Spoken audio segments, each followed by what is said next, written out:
Hello everyone, and thanks for inviting me to participate in this discussion, Space Community Ideas for Sustainable Development.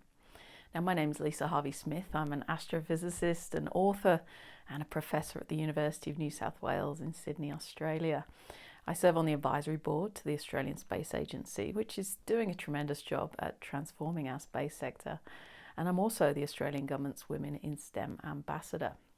Now, in this role, I mobilise Australia's business leaders, educators and policymakers to increase participation of women and girls in STEM. Now, like many nations, Australia is facing skills shortages in critical areas, including space. Recent government data show that there are more women enrolling in STEM courses at university, but this isn't necessarily translating into lengthy careers. In 2009, 11% of our STEM workforce were women, and now it's 15%. And we know that bias, discrimination and sexual harassment are major factors that drive women and others from workplaces.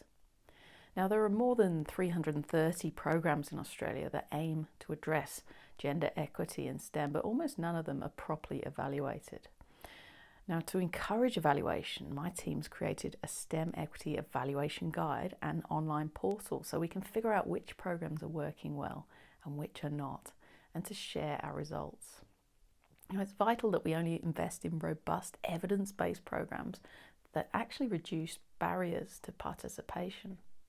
Structural changes to workplaces are also needed. There are many excellent tools to support this.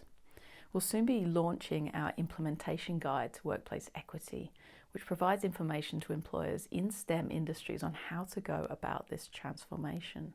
And recent changes to legislation on parental leave and workplace sexual harassment are also welcome.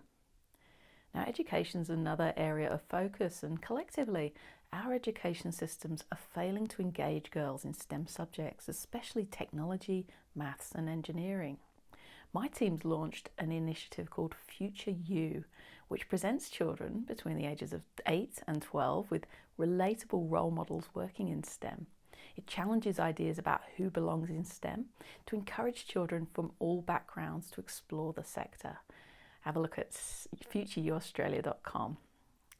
Now, addressing inequity starts with identifying barriers and mapping those directly to solutions that remove them.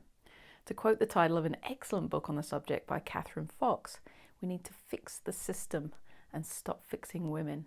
And once we do that, the sky is the limit. Thank you very much.